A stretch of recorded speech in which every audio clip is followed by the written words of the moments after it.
Uh, in today's video, we are going to learn about the ways of dominating the knights. It is the part 2. The first one was how to paralyze the knights, and in that part, I showed that how you can paralyze.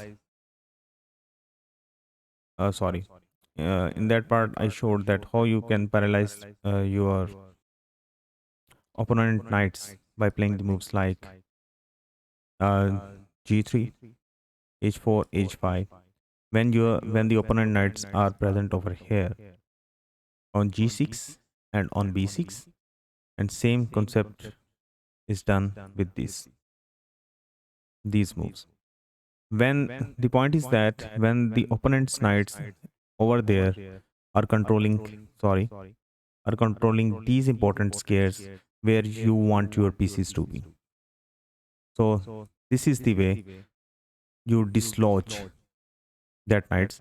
If you want to complete get the plans how to when it is needed, how you will create these plans, what would be the initial thoughts you would have your mind, then please look for my first video in the part 1 of paralyzing the knights with wing pawns. Now we have this concept here. If you see that white species are properly active, but the problem is that black's bishop can come immediately into the play. This rook is active, it can move anytime over here. This rook is active, but you don't want this knight to be played. This knight is here, can't move to over here. Over here, it's on pawn on d6, but this knight can move over here on c5, and it would be very disturbing. And this knight can move over here. Now I'm going to discuss is that you can. There are other methods, different methods, and the first method is that you are going to play the move like b4 or g4 to control these important squares for the knights, opponent knights to come jump into. And in the game, he went out with the same plan, Paul Keres, and he played the move b4. Here, black played the move rook e8. He may have also tried this move c5, but the issue is that after b into c5, knight into c5, and bishop e3, this pawn is a complete liability for black. And this rook can come double over here, hit this pawn, and if ever this rook moves out of the way, like it can jump anywhere on the fourth rank. That's why he did not went out for this version. He went out for the move rook e8, first hitting the queen, but it lets white develop his bishop to e3. Black tries the move bishop e6, but now queen f3. Now hitting this pawn over here on c6. Now you see just with this one move, how Paul Keres has dominated the black knight, which was misplaced, and put him out of the game. Here black played the move queen d7. The other way of playing was, and that was not an easy way to find the move, and the move was actually d5 by black. The point of this d5 move is that after b5, now c5, hitting the rook, and here the most difficult part was to find this move, rook t3. The point of this move is that after d4, now you play the move queen into b7, taking the knight. Now bishop c4, hitting the rook. Rook dd1, protecting the rook. But now queen a5, threatening the knight. Knight has to move, knight d5, d into e3, knight into e3, and bishop into b5. And this was actually a 9 moves order, and the game was equal actually. But it was not easy to find on the board, and here he played the move queen d7. But now knight e4, hitting this pawn twice. He played the move bishop to f5. Instead, in this position, there is no best way to maintain the position, because if he tries to play the move d5, now queen g3 first, because black can't take this knight, and black can create a lot of threats over here on the black king, because after king f8, if tries, for example, now c4, so d5 was not an option. After d7 and knight e4, bishop f5 was played. That's why. But now knight g3 threatening the bishop, bishop into pawn. White has given up the pawn, but his pieces would have a lot of activity, because now rook c1, bishop goes to a4, protecting his pawn. But now still, you see, black's knight, it's doing nothing. Knight h5. Now this rook is coming over here, threatening.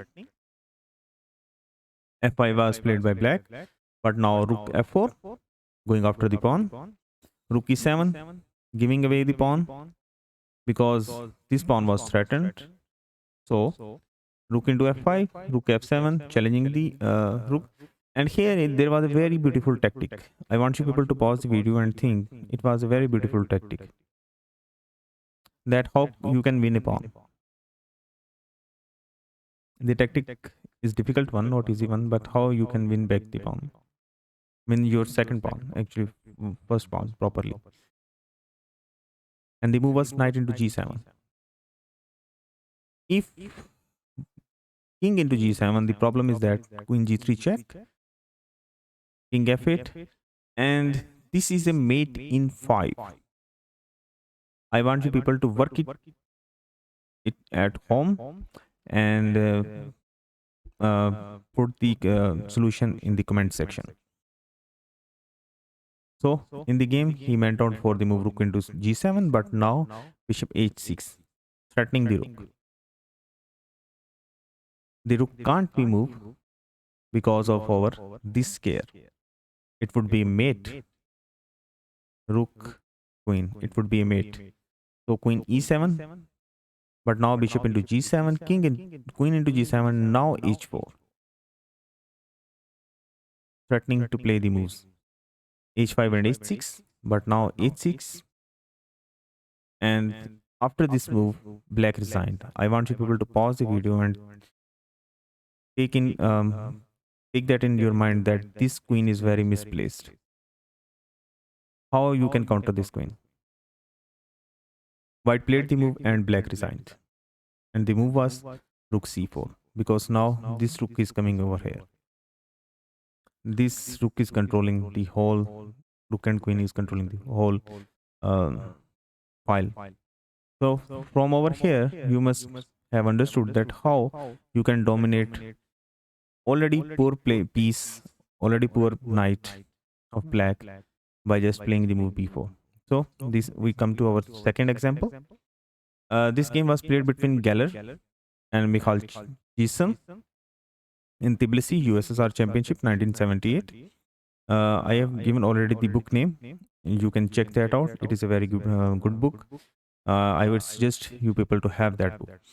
Now you see that this knight is very misplaced. But this example is a little bit tougher, because you had to prepare this move g4 to take away why black knight's gates. And you have to prepare this, because this black is threatening this knight over here. So why not exchange all the pieces and then take control of this knight? This is what Gallard did in his game. Knight into knight, bishop into knight, all moves are forced. Queen to c4, pinning the bishop. Rook fc8, protecting, but now queen into bishop, queen into queen, bishop into queen, rook into bishop. Now rook d7. All understood moves. So rook e8. Now it was the time to play the move g4. And he played it. And now white is threatening, that is knight e4 to f6 check. And that would be a very dangerous one, because then this knight would have no scare to move to. This rook is in his way.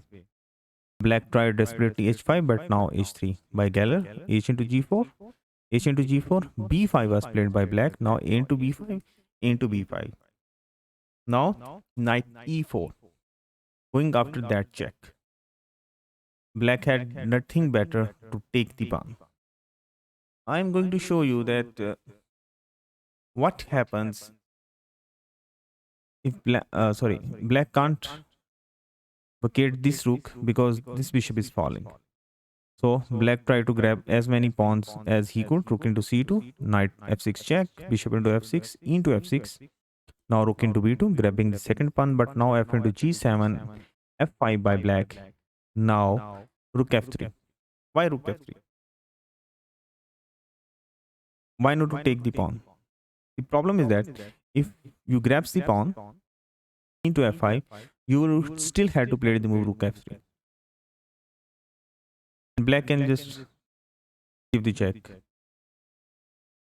But in the game, he went out for the move rook f3 first. Because if black can't take this pawn easily, this rook would be coming over here, or this rook can double over here. This rook can come over here, but instead black took the pawn, and that was a blunder. Because now rook f4, hitting the pawn, saying that I am going to double the rook, and then give the check. Here, black played the blunder, and white made this move, and black resigned. I want you people to pause the video at home and think that what was the move that was so tough that black resigned. It is going to be mate in 10, but the move is very beautiful. Taking in thought that this rook is delivering a very beautiful checkmate theme. So, how to take further control of this square, and the move was bishop c5, and Mikhail resigned the game. So, same idea, but he went out to exchange all of the pieces like this, and then he played the move g4, taking away all the squares of black knight. So, our third example is this game was played between Olman versus Schmidt, W.I. Schmidt, in Polanikia Stroch, 1967. I know that I am not pronouncing the name correctly. Here, you want to take away this square of knight. Remember, in the first video, I told you that you are going to play the move b3, then a5. But here, Ullman went out for an other type of plan, and that was queen g4 first, taking in contest that this knight is very bad placed, this rook is very bad placed, and if black exchanges the queens, it would be very bad because h into g4, black tries f6, but now rook d7, and now white is holding this whole 7th rank. If black tries b5, but you play the move over here, and after that this one, and you are going to pick up a pawn for free. So black said that I am not going to exchange. He played the move f5, but now still Ullman said I am going to exchange the queens, and now queen into c4 and b into c4, and now you see that this pawn is controlling this knight movement. How this single pawn is dominating this knight, and white's rook is coming over here. Rook f8 was played by black. Instead, black must have gone for the move c5, sacrificing his pawn and developing his knight. This was the best way. But he went out for the move rook f8, but now bishop into e5, rook f7, protecting the 7th rank, c5 by white. The point of this c5 move is that now this square is controlled. And if black tries to come over here, you can play the move a5. This knight would be very misplaced over here, as he don't have these squares for his knight. So he tried the move knight c8, but now f4. This bishop can't be dislodged over here. Here black made a mistake, blunder, and b6. And do you see the beautiful tactical blast over here? Just pause the video and think. The game is now ended in just on spot. In just a couple of moves, black resigned. Do you see the tactical blast in this position? And that was the move rook d8 check. Black tried to stop it by the rook, but now rook into c8. The reason behind rook into c8 is that after rook into c8, now you can't stop this pawn from queening. And black resigned. So in this game, you understood that you can go for the same idea, which I discussed lastly, the same idea like this, but in a different manner in this game. He went out queen g4. Black said, I am not going to exchange it. Then he still said that I am going to exchange the queens. He took, you took, and after this pawn take, you control this square of white. Of black knight to come to the game. These are different methods actually. Keep that in mind. And our last example is Chandler versus Adams. This game was played in Hastings in 1989, in 1990. And here, if you look at white's position, white has two bishops, but his knight is very misplaced.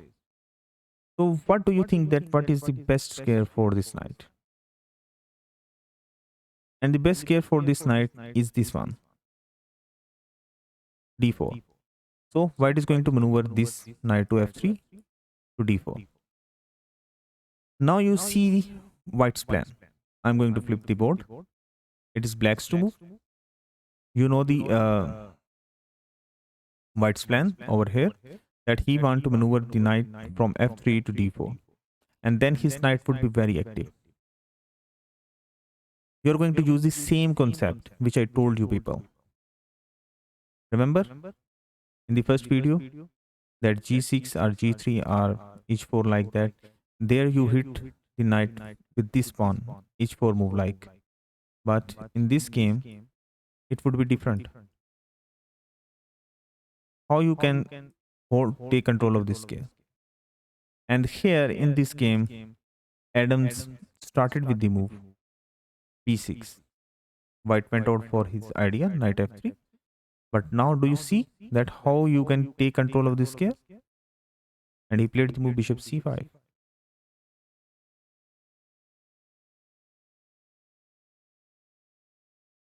What if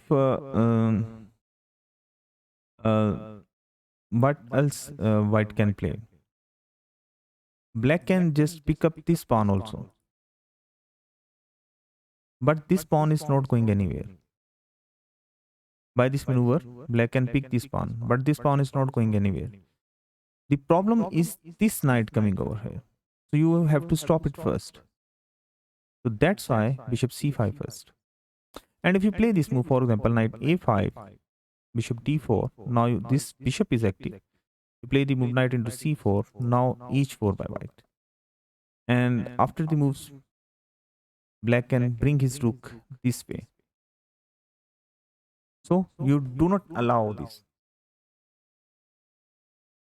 You get into this fashion, bishop c5, after bishop into c5, now b into c5.